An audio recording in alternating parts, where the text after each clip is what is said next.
American Krishna. If you're here for the first time on these lives, we go deep into the reading of a famous text called the Srimad Bhagavatam, which is not as famous as the Bhagavad-Gita, but which is described as which describes itself as the ripened fruit of the tree of the Vedic literatures.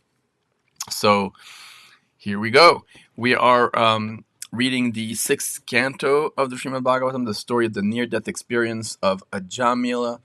He's basically out, dead on his deathbed, and there's a conversation, a debate going on between the messengers of the superintendent of death, in this tradition known as Yamaraj, and the Vishnudutas, the angelic representatives or messengers of Vishnu, or as this tradition claims, God. I apologize for the lack of quality here in terms of audio and visual. I'm in Paris. I'm very tired. Just came back from traveling to Switzerland and France and Italy and Bordeaux, and I'm at a friend's house, so I didn't want to set up everything, but it should work. So let's do it. And as usual, we do a little prayer to invoke auspiciousness and to offer our respects to the alleged avatar of God who compiled the Vedic literatures, namely Vyas or Vyasadeva. So, Om Namo Bhagavate Vasudevaya, Om Namo Bhagavate Vasudevaya, Om Namo Bhagavate Vasudevaya. So here we are. O best of the demigods. We can see three different varieties of life, which are due to the contamination of the three modes of nature. So if you're not familiar with the notion of the three modes of nature, you should, because it's such a essential, and I would claim scientific component of the Vedic worldview, the idea that the whole world and everything and everyone in it is influenced by a combination of three basic influences or energies, sattva, rajas, and tamas, or goodness or virtue, passion, and ignorance. Right. So continuing with the reading here, the living entities are thus known as peaceful, restless, and foolish. So in other words, those who are influenced by the mode of goodness are basically peaceful. Those who are influenced primarily by the mode of passion are restless. And those who are primarily influenced by the mode of ignorance are foolish. As happy, unhappy, or in between. Or as religious, irreligious, and semi-religious.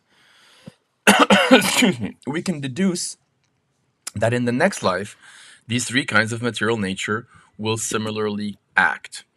So in other words, our conditioning is over many lifetimes. Of course, we have free will. We can change it. We must change it.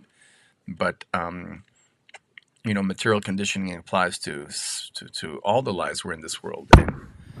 So now we're going to read the commentary by A.C. Bhaktivedanta Swami Prabhupada, the founder of the Hare Krishna movement, the greatest, or at least most, I would say greatest, but certainly historically speaking, the most prominent evangelist or proponent of the Vedic literatures on planet Earth in recent history. We're talking thousands of years here. If there was such a thing as Vedic culture thousands of years ago, spread all over the world. But here's his commentary. The actions and reactions of the three modes of material nature are visible in this life. For example, some people are very happy, some are very distressed, and some are in mixed happiness and distress. This is the result of past association with the modes of material nature, goodness, passion, and ignorance. Since these varieties are visible in this life, we may assume that the living entities, according to their association with the different modes of material nature, will be happy, distressed, or between the two in their next lives also. Therefore, the best policy is to disassociate oneself from the three modes of material nature and be always transcendental to their contamination. So, one may ask, okay, so how do we get disconnected, right? How do we get disconnected from this conditioning, right? As Prabhupada says, well, here is the answer. In the next sentence, Prabhupada clearly tells us, I'm just making sure that my mic is not mute. It's not. He says, this is possible only when one fully engages in the devotional service of the Lord. So what does that mean, to engage in devotional service of the Lord, right? Well, the idea is that according to the Bhagavad-Gita, We're souls, we're not our bodies, and every soul is a servant of God. As much as that may sound tough on the ego, what? I'm a servant? I'm not a servant of anyone. In France, they say ni Dieu ni maître, no God, no master. But according to the Bhagavad philosophy, every soul is individual, A, and every soul is a servant of God, B, right? And so, given our natural constitution, which we're disconnected from right now, right? As the band Tears for Fears used to sing, everybody wants to rule the world. All we want to do is actually be God or be the Lord, control everything and everyone. And so the process of bhakti yoga is to practice being servants of God again. And what does that even mean? Well, it means on a practical level, in the age we live in, above all, at the end of everything, before all, the most important way to reinstitute ourselves as servants of God is to chant God's names on a regular basis. And hence, Hare Krishna people chant names of Krishna on a daily basis, right? So let's go on with our commentary here. Prabhupada quotes a Bhagavad-Gita verse, 1426, which is translated as follows: one who engages in full devotional service, who does not fall down in any circumstance. So falling down here means, leaving the path of devotion or, falling into sinful life, at once transcends the modes of material nature and thus comes to the spiritual platform, right? So you engage in devotional service, practically speaking, you chant names of God on a regular basis. And if you do so, then you don't fall down, and you transcend these three modes. You transcend this conditioning, and you come to the spiritual platform. And coming to the spiritual platform doesn't mean to become a nun or a monk. It means staying in the world, but as they say of Jesus, you're in this world, but not of this world. Unless, Prabhupada continues, one is fully absorbed in the service of the Lord, one is subject to the contamination of the three modes of material nature and must therefore suffer from distress or mixed happiness and distress. Yeah, sometimes we're happy, sometimes we're kind of both, right?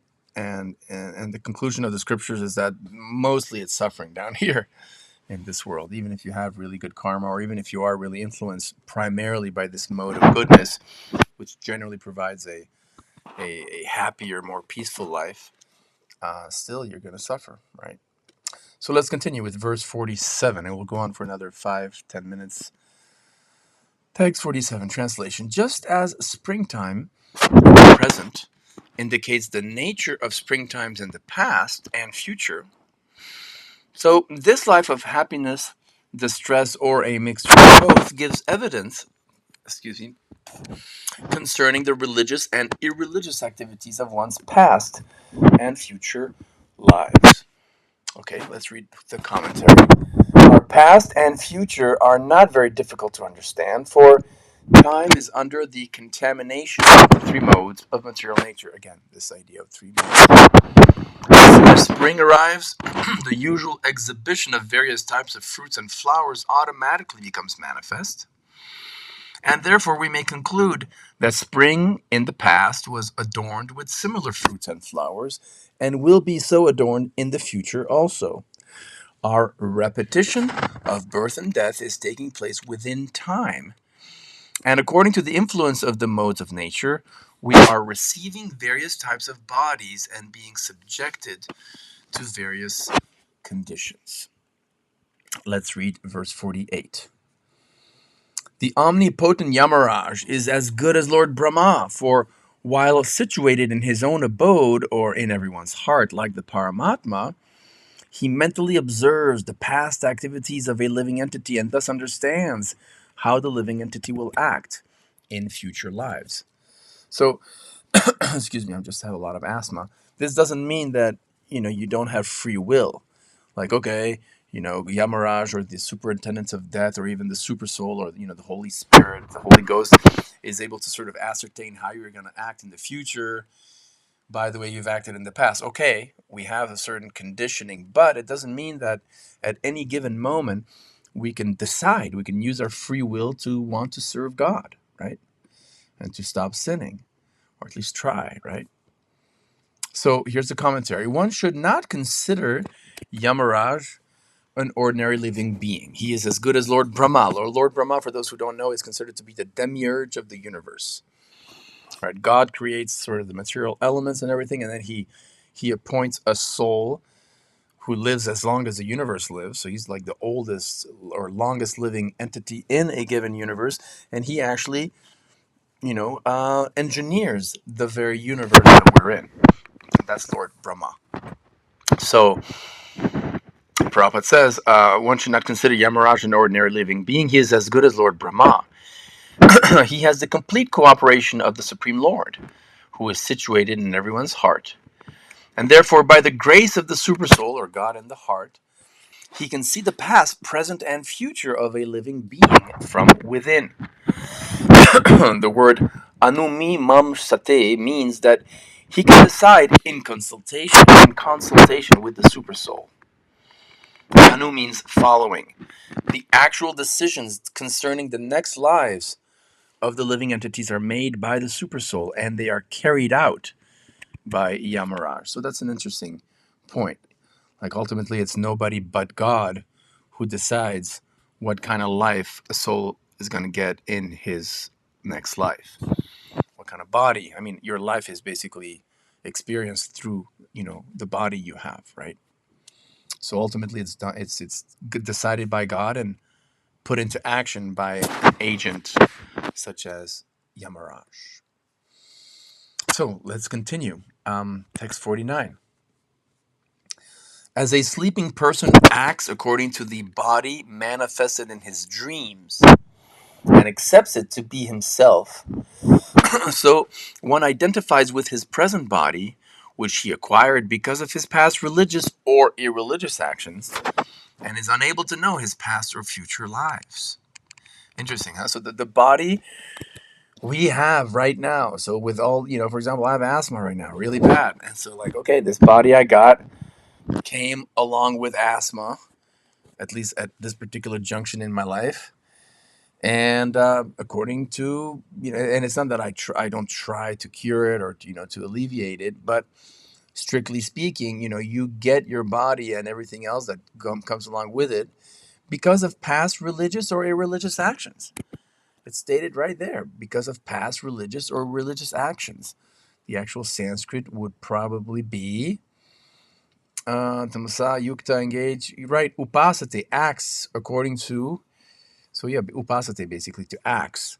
Sometimes Prabhupada takes the liberty to translate and use words like, religious or irreligious activities, but you don't really see this in this word for word translation. But anyway, the point is, you get your body according to what you do in a past life, in a past body, right? And then once you're in the body, you're unable to know your past or future lives. So here's the commentary. A man engages in sinful activities.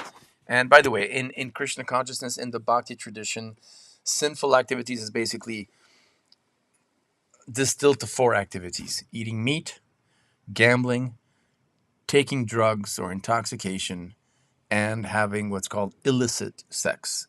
Sex outside of marriage, right? So if you perform 1 or 2 or 3 of these 4 activities, technically speaking, you are, engaged in sinful life, and as a result, you get karma. But more relevantly, you're not as happy. You suffer. These activities, and I can testify because I've done all 4, definitely lower the quality of your life, no question. So the commentary continues. A man can engage in sinful activities because he does not know what he did in his past life to get his present materially conditioned body, which is subjected to the threefold miseries, as stated by Rishabhadev in Srimad Bhagavatam 5.5.4. So here's a really famous verse. Let's go to it. Nunam pramata kurute vikarma yadindriya pritya aprinoti nasadu manyeyat atmano yamasam aprikleshada asadeha. Super famous verse. When a person considers sense gratification, in other words, hedonistic life, or chasing after pleasures of the senses as one's prime and only goal in life, right? So when a person considers sense gratification the aim of life, he certainly becomes mad in the sense of crazy, after materialistic living, and engages in all kinds of sinful activity. He does not know that due to his past misdeeds, he has already received a body, which, although temporary, is the cause of his misery, right? So, like, we already have a body, like, we already did sinful life. That's why we have a body. That's why we're stuck in this body. Actually, the living entity should not have taken on a material body. So that's a powerful claim. Like, in Krishna consciousness or in the Bhakti tradition, we really claim that we don't even need a body to live. Like, we are 100% souls. And as a soul, we live with God eternally in the kingdom of God in our own original, fully spiritual bodies, which are only impeded and covered by an external dress called the physical or material body. But, the soul in its pure state does not need to take on a material body. That's what it says right here, right? Should not have taken on a material body. But he has been awarded the material body for sense gratification. In other words, you wanted to be independent of God. You wanted to have, happiness separate from him. So God's like, okay, well, I'll create this whole material apparatus, meaning the whole material world, and I'll put you into these different bodies, life after life. And then these bodies have senses, eyes, touch, taste, sense or sexual organs, and so on. And through these senses, you could try as much as possible to grab and enjoy the material world, in an attempt to enjoy independently from God, sadly enough, right? So, yeah, the soul doesn't need a body, but it has been awarded the material body for sense gratification. Therefore, so what's the conclusion? Therefore, I think it not befitting an intelligent man to involve himself again in the activities of sense gratification, by which he perpetually gets material bodies, one after the other. In other words, you engage in sinful life, what's going to be the result? You're not going to be happy in this life, and worse, you're going to get another physical body in your next life. You're going to have to take birth again in another body. And in that other body, you're going to suffer, because having material body means suffering.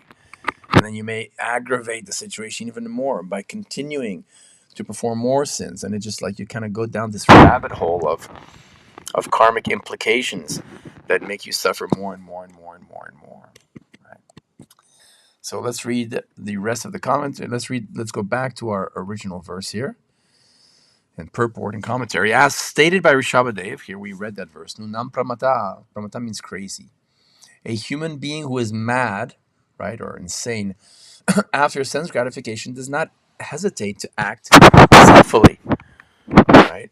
Like today I saw this movie. It was kind of a waste of time because it was such a beautiful cinematography, but it's called The Last Stop in Yucca County, an American movie, which revolves around, it's shot in supposedly it's supposed to be in the like the late 50s, early 60s, and it takes place in this gas station slash diner, and there's these two guys who just robbed a bank, but there's no gas, so they're all these people are waiting for this truck with gas to come, and at the end of the time, and so there's this one innocent dude who's there from the very beginning.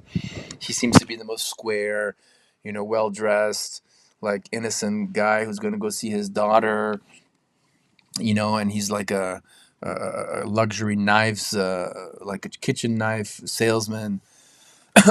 But at the end of the movie, like everyone's killed each other, like literally, and he can't resist the temptation to take the money and run. Right? He can't resist the temptation to take the money and run, and that reminds us of this verse, right? Nunam pramata, like you're a human being who is mad after sense gratification does not hesitate to act sinfully. As a matter of fact, he does hesitate. Like at first, he's just about to call 911. But then, greed takes the best out of him, like takes control, and then he doesn't hesitate to kill another guy and another woman, and then leave a baby stranded. It's just like a really kind of a nightmarish movie, but that's us, right? Yadindriya prite aprinoti. He performs sinful actions simply for sense gratification. The sadhu manye, this is not good. Yat atmano yam. Prabhupada's giving us like the breakdown of each word here, or sentence. Because of such sinful actions, one receives another body in which to suffer as he is suffering in his present body because of his past sinful activities. So, he's just echoing what the verse says. It's stupid to act in such a way as to get another incarnation, another body, because that other body is going to make you suffer just like you're suffering in this one, right? It should be noted, it should be understood, that a person who does not have Vedic knowledge always acts in ignorance of what he has done in the past. Especially, we could say that Christians, dedicated Christians are not acting in ignorance. They have some form of knowledge of God. You can call it Vedic knowledge if you're generous, right? If you refer to the word Vedic as, pertaining to God. So in that sense, the Bible in a way is a Vedic knowledge, all right? But, most Christians don't believe in reincarnation. So in this sentence, it's interesting that Prabhupada says, people who don't have Vedic knowledge act almost always in ignorance of what he has done in the past, because only people who believe in reincarnation will believe that you did something in the past, right? If there's no metempsychosis and there's no metempsychosis and no pre-existence of the soul, then there is no past, because you were created ex nihilo. You're not eternal, and it's not like you've been reincarnating for many lifetimes. Right? So it's interesting in terms of English, why the choice of words here. So you do not know what he has done in the past, what he's doing now, and how he will suffer in the future. He is completely in darkness. Therefore, the Vedic injunction is Tamasi ma Jyotirgama, super famous aphorism. Tamasi ma Jyotirgama. Don't remain in darkness, go to the light. The light or illumination is Vedic knowledge. That's why it's so important that, you guys, I see there's 2 of you live right now. Tolerate me, go to another channel, but you gotta read, you gotta drink this Vedic knowledge on a regular basis to stay, because when you do this, as you're hearing, as I'm reading this, and as you're hearing, we're connected to Source, we're connected to Krishna, we're connected to God, right? The source of our happiness, the source of our sanity, right? And the chances of us not being born again in our next life, or no more next life. The light or illumination is Vedic knowledge, which one can understand when he is elevated to the mode of goodness. So in other words, it's important to not perform these sinful activities, to try at least, to not eat meat, to not have illicit sex, to not gamble, not to take intoxications, because when you manage to live on that platform, then you're very much influenced by this mode of goodness. And the mode of goodness is kind of like a trampoline to transcendence, to really feeling and experiencing God, right? That's why you really feel it when you're elevated to the mode of goodness, or when he transcends the mode of goodness by engaging in devotional service, right, to the spiritual master and the Supreme Lord, and hence the importance of chanting God's names, as I mentioned. This is described in the Shvetashvatara Upanishad, a really famous verse. Yasya Devi Tata Yasya Devi Parabhaktir Yata Devi Tata Guru Tasaite Katitaryata Prakashante Mahatmanaha. Interestingly enough, for those who are kind of interested in, the life and teaching specifically of A.C. Bhaktivedanta Swami Prabhupada, whose translations we use on this channel, one of his followers named Jayadvaita Swami asked him one day, what is the most important verse in all the Vedic literatures? To which Prabhupada answered this verse right here, Yasya Devi Parabhakti Yata Devi. And what's the translation? Unto those great souls who have implicit faith in both the Lord and the spiritual master, all the imports of Vedic knowledge are automatically revealed. This is a long commentary, so we'll stop right here. But at this very, very famous verse, right? It's about faith. If you have a faith in both God and in, representatives, plural, of God, then when you have that faith in God and in God's representatives, those who, explain God to you or inspire you by their example, then God becomes revealed to you. So thanks for watching. All the best, and talk to you soon. Hare Krishna.